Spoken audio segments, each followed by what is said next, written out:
राम राम छात्रों, आज मैं परिचय कराना जा रहा हूँ वर्ब यानी क्रिया के रूपों से। और ये बहुत ही आवश्यक महत्वपूर्ण अंग है पार्ट्स ऑफ स्पीच का। लेकिन ये चैप्टर विद्यार्थी बहुत कम देख पाते हैं कि वर्ब कैसी होती है, कितनी प्रकार की होती है और उन्हें वाक्य में हम कैसे प्रयोग करते हैं। अगर हम तकनीकी रूप से देखें तो वर्ब का चैप्टर सबसे सरल है और हम इसको इस बात से समझ सकते हैं कि वर्ब के चैप्टर में 2 क्रियाएं आपको मिलेंगी। और ये जो पहली वाली क्रिया है, जिनको हम छोटी क्रियाएं कहते हैं, ये हमें प्रेजेंट टेंस में और पास्ट टेंस में मिलती हैं, तो फ्यूचर में भी मिलती हैं। मैं विल शैल यहाँ लिख देता हूँ, विल या शैल। यहाँ देखिए कि ये एक वचन है, ये भी एक वचन है। इनके बहुवचन रूपों को मैं ऐसे लिख देता हूँ, आर और इसका वर्ब। ठीक, अब एक क्रिया बचती है, वो एम है, जो हमेशा आई के साथ प्रयोग की जाती है। तो आपने देखा कि हम प्रेजेंट टेंस और पास्ट टेंस में है के लिए क्या या था के लिए, थे के लिए इन शब्दों को प्रयोग करते हैं। और गागी के लिए हम विल या शैल का प्रयोग करते हैं। मोटे तौर पर हम यही देखते हैं, लेकिन इससे कि आगे की जो दुनिया है वो है मॉडल वर्ब्स की भी, लेकिन वो भी बात हम करेंगे। अब देखिए, प्रेजेंट टेंस की अगली वर्ब है हैज, इसका बहुवचन है हैव। इसी का पास्ट टेंस है हैड। तो हमने देखा कि ये एक है और ये 2 हैं, क्योंकि प्रेजेंट टेंस में एक वचन के लिए अलग छोटी क्रियाएं हैं और बहुवचन के लिए अलग हैं। इसी प्रकार से जब हम आएंगे आगे तो हम देखेंगे कि इसमें डज और डू, लेकिन पास्ट टेंस में ये रूप डिड हो जाता है। तो हम लोगों ने देखा कि डज एक वचन के लिए और डू बहुवचन के लिए। पास्ट टेंस में हम लोग डिड, चाहे एक वचन करता हो चाहे बहुवचन हो, डिड या हैड का प्रयोग करते हैं। लेकिन वाज वर केवल अपवाद रूप में कह सकते हैं कि ये एक वचन और बहुवचन के लिए अलग अलग हैं। अब हम आते हैं अगली तरफ कि जैसे आपने देखा कि कैन में, ये मॉडल वर्ब्स हैं कैन में, या आप कह लीजिए शुड, मस्ट। अब ये प्रेजेंट टेंस में हम लोग इनको प्रयोग करते हैं। इसका मतलब होता है सकता है या सकते हैं या सकती है, और इसका अर्थ हम लोग करते हैं चाहिए से। जरूर चाहिए के लिए मस्ट का प्रयोग आपने सुना होगा, इसका प्रयोग किया जाता है। अब हम देखते हैं कि कैन या मे का यहाँ पर ऐसे हो जाता है कुड और माइट। ये कैन और मे का पास्ट टेंस माना जाता है, लेकिन ये कुछ वाक्यों में प्रेजेंट टेंस में भी प्रयोग होता है। अब हम आपको बताएंगे कि इनका पास्ट टेंस क्या होता है। इनका पास्ट टेंस हम लोग हमेशा हैव लगा के और तीसरा वर्ब लगा देते हैं, वर्ब 3 लगाते हैं, तब इसका हम लोग पास्ट टेंस बना पाते हैं। और अब आप देखेंगे कि विल शैल का पास्ट टेंस क्या होता है। तो विल का तो वुड हो जाता है और शैल का शुड ही रखा जाता है। इस प्रकार से हमने देखा एक प्रयोग और भी, OUGHT, ऑट, इसके बाद टू का प्रयोग होता है। ये भी मॉडल वर्ब में आता है और इसका भी मतलब होता है चाहिए से। लेकिन इनका इस शब्द का प्रयोग कम होता है, पुरानी अंग्रेजी में ज़्यादा प्रयोग इसका मिलता है। तो हमने देखा कि प्रेजेंट टेंस और पास्ट टेंस में हेल्पिंग वर्ब या मॉडल वर्ब्स के क्या-क्या रूप आपको दिखाई दे रहे हैं और इन्हीं से हम छोटे-छोटे वाक्य भी बना सकते हैं। अगर हम वर्ब को, छोटी क्रियाओं को समझ जाएँ, तो हम वाक्य बनाने में हमको मुश्किल नहीं होना चाहिए। क्या और लेकिन हमें देखना है कि इतनी सी जो छोटी-सी बात है, ये विद्यार्थी अपने मन में नहीं रख पा रहे हैं और उनको ज़्यादातर मेहनत छोटी क्रियाओं पे करना है। इनसे आप वाक्य बना सकते हैं, जैसे he is my friend, you have a car, she has a purse, you can drive, he should work hard. कई छोटे छोटे शब्द हम लोग बना सकते हैं और बोल भी सकते हैं, लिख भी सकते हैं। और अब हम देखेंगे कि मुख्य क्रियाएं ये क्या है और इनको समझने का प्रयास करेंगे, क्योंकि हम लोग ये इनसे तो अकेले वाक्य बना ही सकते हैं बिना मुख्य क्रियाओं की मदद से। लेकिन अगर हम मुख्य क्रियाएं भी जान जाते हैं, तो हम इन दोनों का जो तालमेल है, उससे भी वाक्य बनाएंगे। उनको हम लोग टेंस भी कहते हैं। टेंस में आपने देखा होगा कि हेल्पिंग वर्ब और मेन वर्ब दोनों क्रियाओं का संयोजन होता है। तो आज हम पहले पहचाने कि मुख्य क्रियाएं कितनी, किस प्रकार की हैं और कैसे इनका प्रयोग किया जाता है। तो देखिए कि हम मुख्य क्रिया के 3 ही रूप पाते हैं।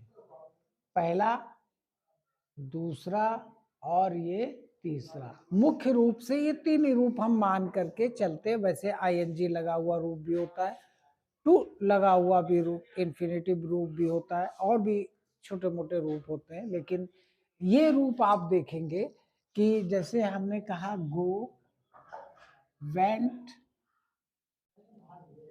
और गॉन, इस प्रकार के जो रूप हैं कि इसकी स्पेलिंग और साउंड यानी प्रोनाउंसिएशन अलग है, इसका अलग है, इसका अलग है।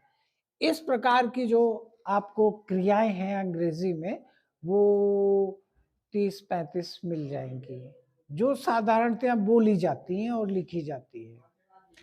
अगर आप देखेंगे कि दूसरी टाइप की जो क्रियाएं हैं, जैसे कि पुट, पुट और ये पुट, ये भी अंग्रेजी भाषा में 10-15 प्रकार की, मतलब 10-15 होंगी। ये दूसरे प्रकार की वर्ब अंग्रेजी में मेन वर्ब्स की आपको उपलब्ध होंगी। अब आप देखेंगे कि तीसरी किस प्रकार की होती है। तो तीसरे में देखेंगे कि 2 रूप एक तरह के हैं और एक रूप अलग है, जैसे कम, केम और कम। तो कम और कम 2 रूप एक ही समान है और एक रूप बिल्कुल अलग है। तो ये 3 प्रकार की वर्ब्स आपको मिलेगी। ये तीनों ज्यादा नहीं है, ये भी 30-35 होंगी, ये भी 10-15 होंगी, ये भी जो है 30-35 होंगी, ज्यादा नहीं है। जो आमतौर पर प्रयोग की जाती हैं जन सामान्य में, मैं उनकी बात कर रहा हूँ। अगर आप 30-35 ये और 30-35 ये और 10-15 ये अपने मन में रख करके प्रयोग करते हैं, तो निश्चित रूप से आप अच्छे जानकार हो जाएंगे इस भाषा के। अब मैं आपको बताने जा रहा हूँ जो चौथा रूप होता है, उसमें क्या बात है। उसमें देखिए ये चौथा रूप है।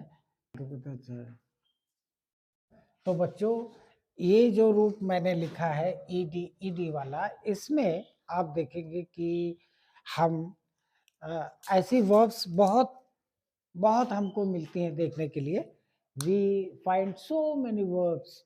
अब आप देखेंगे कि ये पहला रूप है, ये दूसरा है, ये तीसरा है, 4 तरह के वर्ब्स है। ये अनलिमिटेड है, इसका प्रयोग इस तरह की वर्ब्स बहुत ज्यादा हैं, मतलब 100 से भी अधिक है, ऐसा समझ लीजिए।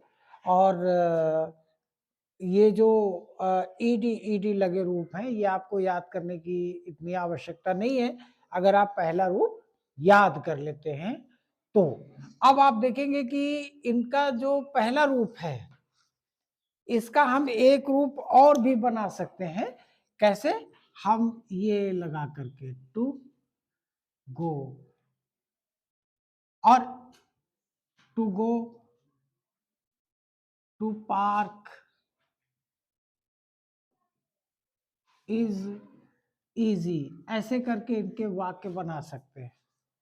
या इसी को हम गोइंग भी कह सकते हैं, मतलब गो में आईएनजी लगा करके हम वाक्य going to park is easy ऐसे भी कह सकते हैं। तो मुख्य उद्देश्य मेरा ये है कि इस तरीके के रूपों को हम नाउन बना करके और वाक्य में प्रयोग करते हैं। पार्क जाना सरल है, और पार्क जाना सरल है, एक ही बात है, अर्थ नहीं बदलता है, चाहे आप आईएनजी जोड़िए चाहे टू जोड़िए, आपकी इच्छा है। अब आप देखेंगे कि ये जो वर्ब है, ये ऐसे भी प्रयोग होता है, जैसे आई गो, तो हिंदी में आता है मैं जाता हूं, यू गो तो तुम जाते हो। इसका एक रूप और प्रयोग होता है एक वचन में, ही गोज, मतलब इसमें ईएस लग जाता है, तो ये एक वचन रूप है, ईएस लग गया, और ये बहुवचन कर्ता के साथ में, हालांकि आई और यू के साथ में बहुवचन का ही वर्ब लगता है। ये नियम आपको मालूम होना चाहिए।